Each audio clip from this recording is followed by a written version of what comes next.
readers. Welcome to Books Connect Us from Penguin Random House. This is a podcast about staying connected with each other and the stories and authors who inspire us.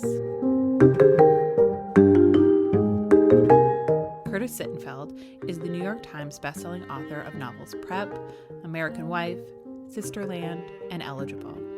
Her latest is the much-anticipated RODHAM, a novel that imagines a deeply compelling what might have been. What if Hillary Rodham hadn't married Bill Clinton? Brilliantly weaving a riveting fictional tale into actual historical events, Rodham delivers an uncannily astute and witty story for our times. So now, let's join Read It Forward's Abby Wright in conversation with Curtis Sittenfeld. Curtis Sittenfeld, it's so good to get to talk to you today. First off, how are you doing? Well, one, it's lovely to talk to you always. And again, I'm doing okay overall. It's obviously really sort of very unusual and bleak times. But in that context, I would say I'm fine. And what, if anything, is keeping you sane in quarantine right now? I like how you asked that.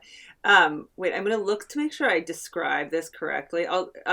Okay, so the Sewanee Review is doing these letters called Corona Correspondences, which are like writers who just write in about sort of like their daily life. And, it's like most of them are presented as letters. So that's like an example of something like I think, I read a lot of news articles.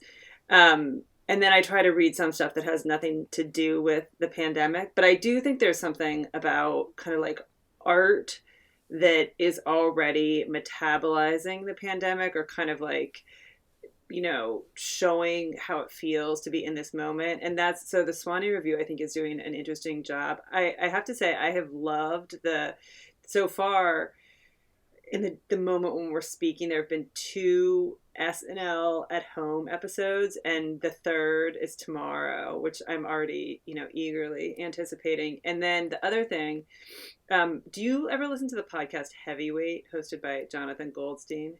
Yes, I do. Have you listened to the checking in episodes of Heavyweight? I'm a few weeks behind, but I have them saved, for the next time I get bored. So it should be any minute now, honestly. Yeah, I think they're like quite good and artful, and like under normal circumstances, I think that Heavyweight is this really beautiful blend of like sad and funny, and I'm actually very impressed by the extent to which these episodes are also both sad and funny. Like the sad part I'm not so surprised by, but the funny part is impressive. Well, I have found myself gravitating towards historical fiction because reading something set in modern day feels a little anachronistic, where are the masks and why are they so close to each other? And I feel like with historical fiction, you expect it to be out of step with everyday life already. Yeah, so what have you been reading? I've been digging back into Cannery Row and Teju Cole's Open City.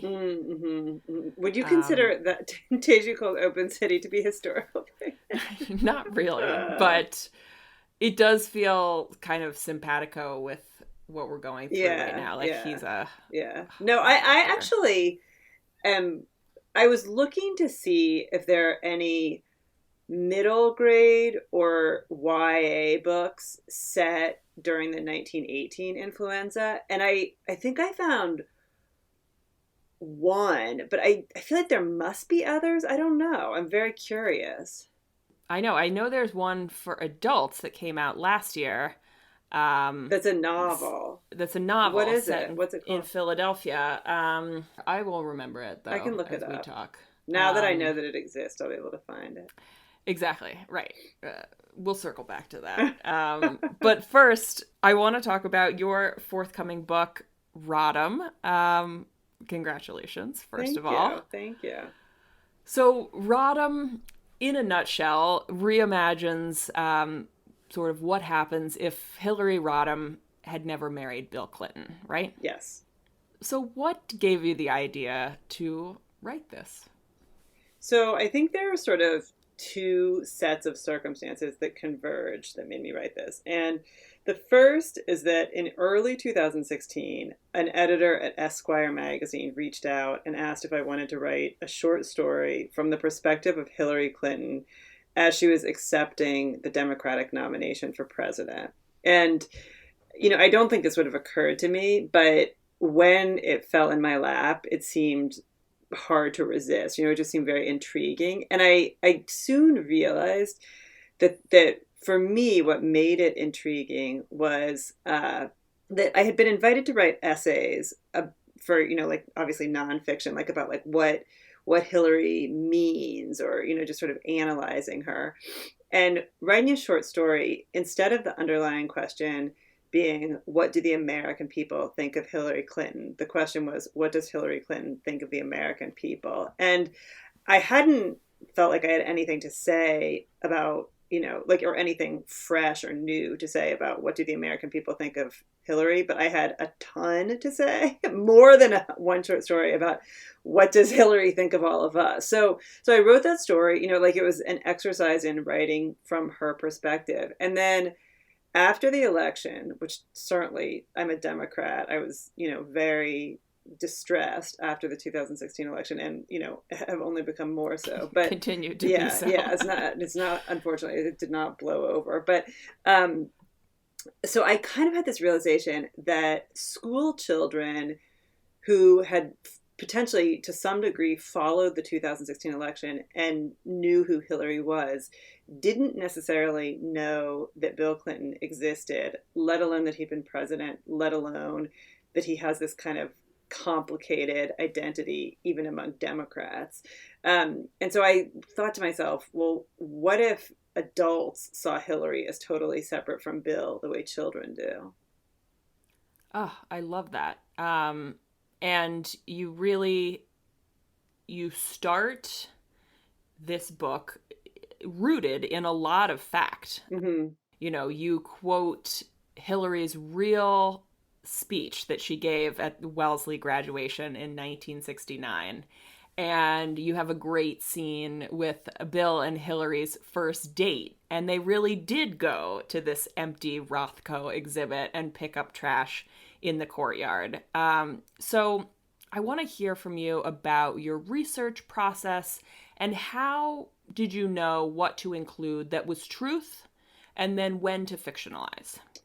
So I had read Hillary's autobiography, Living History, in 2007 when I was researching American Wife, which is, a fictionalized novel about Laura Bush, very fictionalized.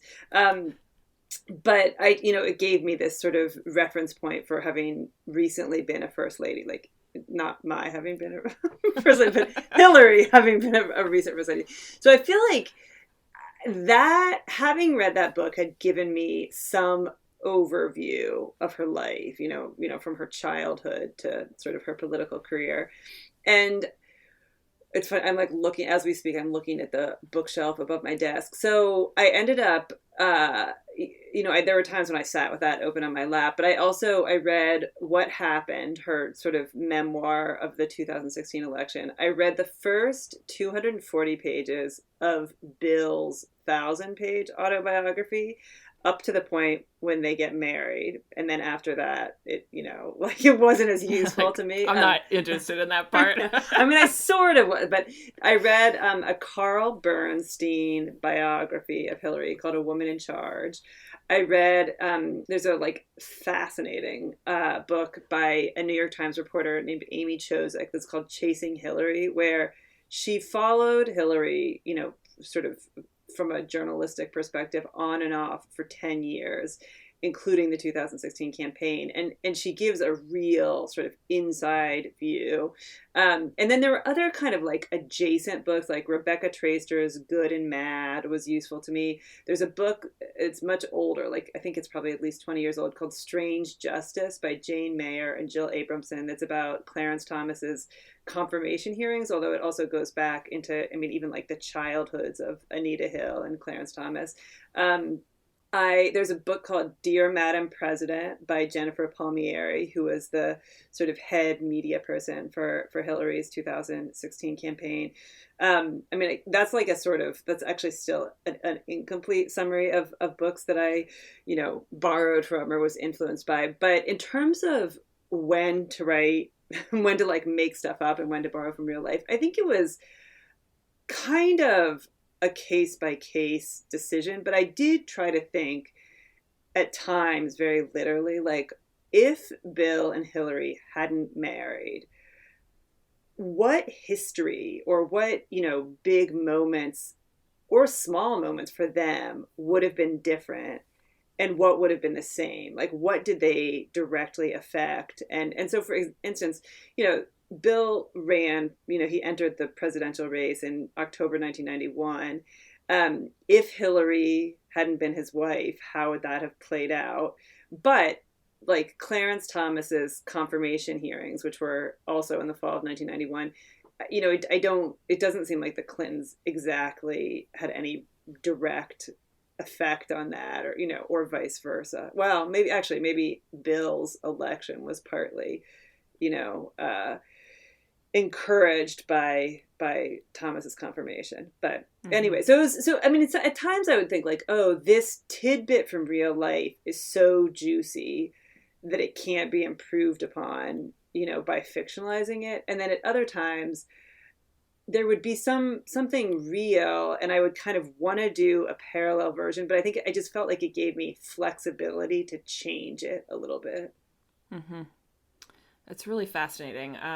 And I found myself actually, Googling a lot of like, is this real? Yeah. Did this happen? Which I think when a fictionalized book makes you do outside research, then it's like super juicy. We're gonna put that on the cover, like exactly. When that's fiction a blurb. book makes you do super juicy.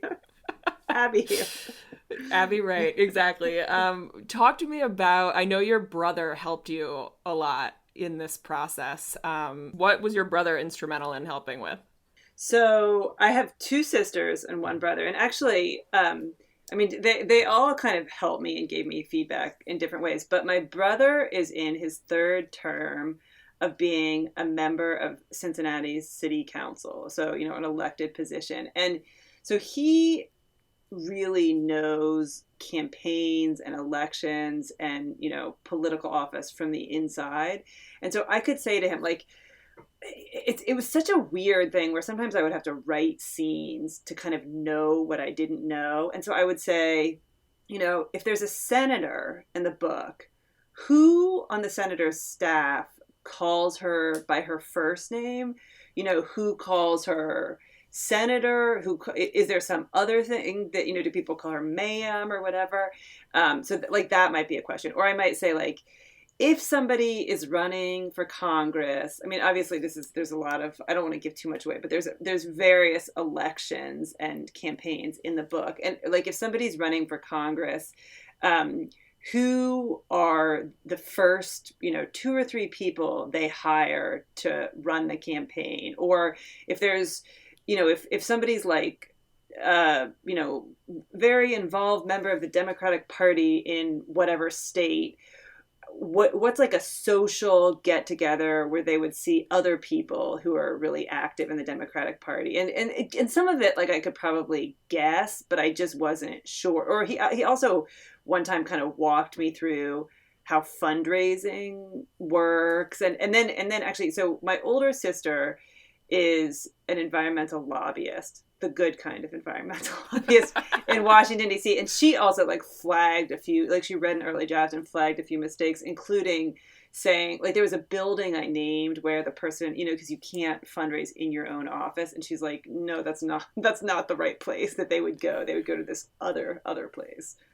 Oh, thank God for siblings. I know. Well, I have to say, I also should say, so I end up talking a lot about the books that I read, but I have 2 female friends. One is almost exactly Hillary's age, and one is closer to my age. So she's a couple years older than me. She's maybe almost 50. They both are law professors. And I asked them, so many questions, and they were so patient. And even like one of them, was drawing sort of a map of what a legal aid office might look like, or saying like, this is, a plausible sentence that a law student would say to a professor. And they were both, so my friends' names are Rebecca and Susan. They were extraordinarily patient and generous with their time with me. Not just my siblings, also my friends. Not just your siblings, you've got friends. Yeah, so we've talked about American Wife and now RODHAM. What for you is so great or so powerful about a reimagined history? And did this writing of this book help heal you at all from the pain and devastation that I think we all felt in 2016 and continue to feel today? Yeah. I mean, so I feel as if, for the most part, American Wife is very fictionalized. It changes names, it changes geography, it sort of creates all these very personal scenes that I certainly was not present for. And so it's, they're made up. I believe the technical term is made up. Meanwhile, RODHAM is more like a speculative fiction. Like it kind of takes his real life history and, swings away from that and goes down a different path. So again, there's like huge overlap between the two books, but there's something about their premises that I think is different. And then there's also, I wrote Eligible, which is a modern retelling of Pride and Prejudice. And then, of course, I wrote several other books that have no kind of like real life or fictional, antecedent. I think something that's interesting to me is it is interesting to take a person or a story that many readers are already familiar with and reimagine it, because it sort of deepens or complicates the conversation that the reader and writer are having on the page. And it just like, I know you have, thoughts or opinions about Hillary, whoever you are. And so it's my opportunity to say, well, like, let's have a little thought experiment together. And, maybe I'll confirm some of what you think. Maybe I'll challenge what you think. Maybe you'll find this all to be like nonsense, but it's just sort of like, it's a different conversation than me saying, here are characters that you have never been exposed to and didn't know existed. And almost like you have to believe what I tell you about them because you don't have a sort of pre-existing opinion. And did you find it easy to get inside the head of Hillary Rodham Clinton? I would not say I found it easy. I found this to be the most challenging book I wrote, just in the sense that the scope of it felt really large. And there were times when I would just think, I'm not sure what to do next. Like, not even like, I'm not sure what scene to write next, but almost like, I'm not sure, like, or like not what to put in the scene, but like I think I'd be like, is it 1991? Is it 2015? Like, why am I here? Should I finish this? Should I give up? Wait, there was something else. Wait, what was the other part of your question? Which was, like, how was it to get inside her head? There's a Hillary campaign podcast from 2016.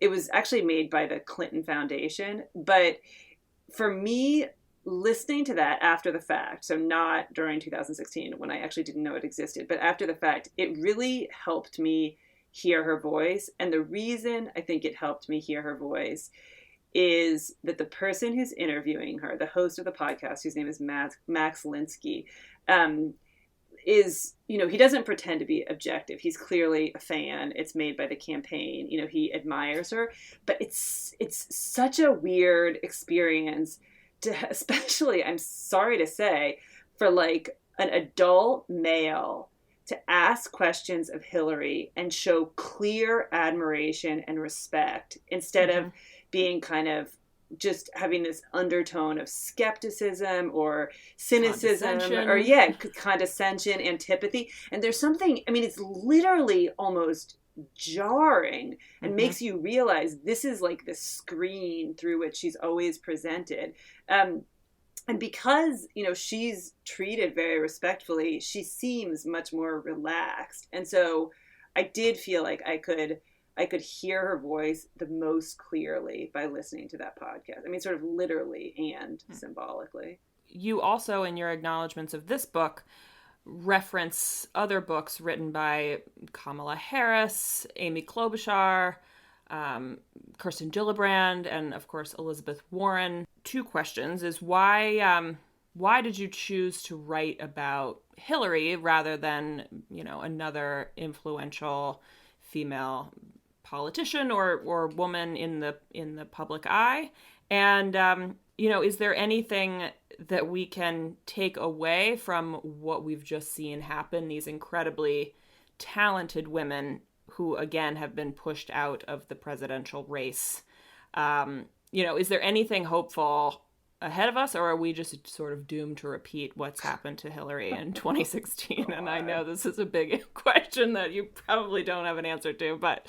Well, the first question is easier to answer. So, you know, almost like, why did I write about Hillary instead of about other women? I mean, I think that I specifically thought it would be interesting to imagine a world where Hillary hadn't married Bill. And that was a very specific idea. Like, I think I always have a specific idea and then I either move forward with it or reject it. But I wasn't thinking to myself, I want to write about a powerful woman. Which powerful woman, you know?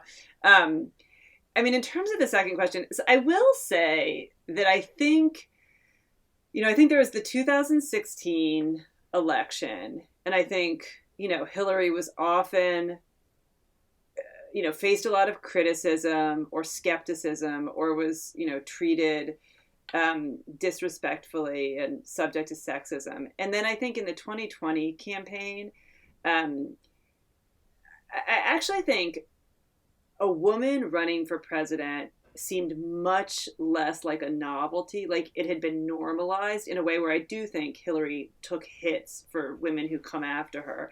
And I think even sometimes there would be like a sexist, you know, public encounter or article or something, and people would say that's sexist, like that's in men and women, like people, like in a way that I don't think people would be so blunt with Hillary, but I think there was more pushback. So I think that the tone of the elections felt different, even though the outcome was like, you know, and now there's, you know, one older white male going to be the nominee. Yeah.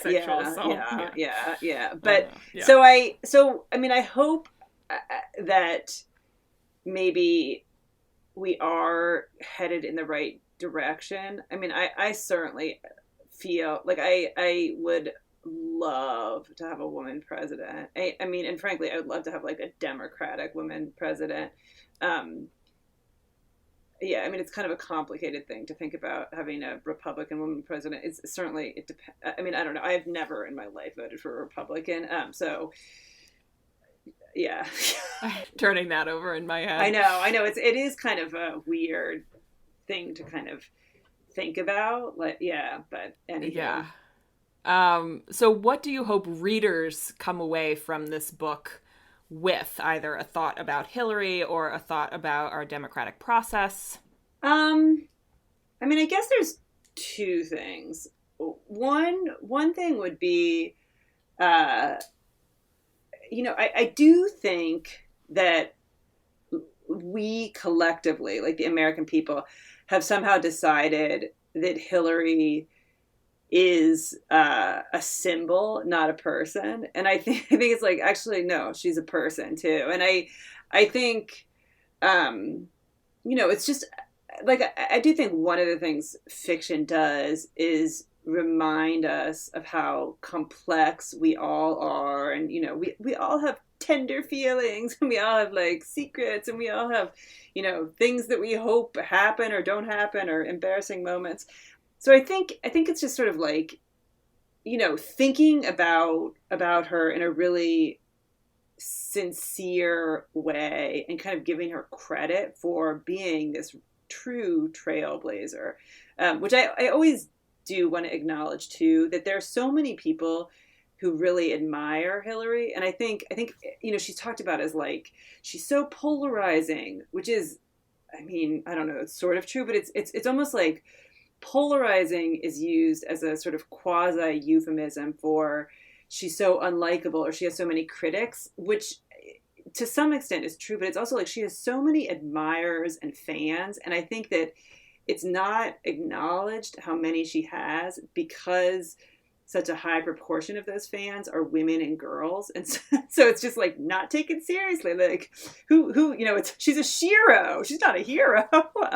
So there's that I kind of, want Hillary to be given credit, which again, even as I say this, I think someone could think like, oh, you really respect all her like trailblazing, so you decided to write a book about her making out with men, like be that as it may. But then, the other thing is, given that this book is coming out during a pandemic, I feel like another special thing that novels can do, which it's hard to find the right novel, or like I think all of us can be more fickle readers during this time. But I think if you find the right novel, it can feel so gripping and it can transport you to another world and make you temporarily forget what you're worried about and, feel a connection with other humans, sort of across geography and time and just kind of feel like, there are these universal qualities that we all share. And like, maybe this is a, like this scene reminds me of something from my own life, but like I also forget my troubles at the same time. And that's like a special thing. And so I would love for RODHAM to be that novel it won't be that for all readers, but for some readers.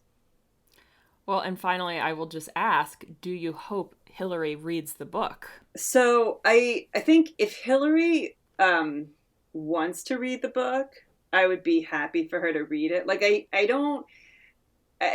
think she's like a busy person and has important things to do. And, if this book, I assume, I know she follows the news very closely. I assume the book will, be on her radar at least. But if she wants to read it, great. If she doesn't, I fully respect that. Like maybe she's busy helping women get elected in 2020. So, and I support that strongly. Well, the pandemic historical fiction novel, I remember, it's As Bright as Heaven by Susan Meissner. Oh, interesting. I'll look that up. Yes. Okay. And it's set during the 1918 pandemic in Philadelphia. Huh. What year did it come out? It came out, I believe, last year, or interesting. Possibly in 2018. Oh, wow. Thanks, Abby. No problem. And what, if anything, are you reading right now, or what's on your bedside table that you can't wait to get to? So I'm reading 2 books right now. I'm reading Writers and Lovers by Lily King. Have you read that? It's right up here on my shelf, awaiting me. I ordered it from bookshop.org just to support some local. Bravo. So did I. You know what? Actually, I think I ordered it from Majors and Quinn, which is an indie in Minneapolis. And then I'm also, a friend of mine gave me Bobcat by Rebecca Lee, a story collection, which I had not read. And it's so sometimes I feel that I'm in the mood for a short story. Sometimes I'm in the mood for a novel. And I usually am like reading like fiction and nonfiction at the same time. I did start, I think is it called The Great Influenza by Kevin Barry, this sort of historical, which a part of me is like, I don't know how many nitty gritty medical details I can read about. I just in terms of my own anxiety level, but I would like to educate myself on sort of the context of what we're going through now. Totally. I think sometimes right now all I have attention span wise is, room for a short story. Yeah. Well, Curtis, thank you so much for taking the time to chat with us today. I just think this novel is phenomenal and powerful, so thank you for writing it. Thank you so much, Abby, for talking to me. From Penguin Random House and Read It Forward comes The Adaptables, a show that dives into the most buzzed-about book-to-screen adaptations. The Adaptables brings together authors and insiders to discuss each episode of the show the makings of a great adaptable, and discuss why watching and reading are important self-care rituals. Hosted by two binge-watching and book-loving besties, Abby Wright and Emma Schaefer.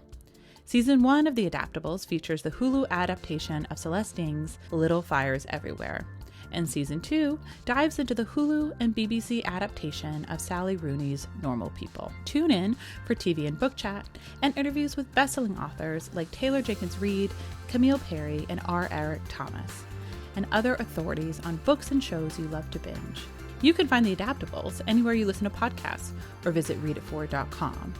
Check them out on Twitter, Facebook, and Instagram at readitforward. Thank you for listening to Books Connect Us.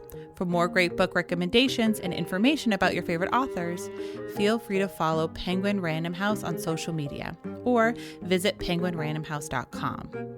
And if you've enjoyed what you've heard, go ahead and leave us a review on Apple Podcasts, as it helps more listeners to find our show. This podcast is produced by Pat Stango and edited by Clayton Gumbert. I've been Erin Leaf, and until next time, this has been Books Connect Us.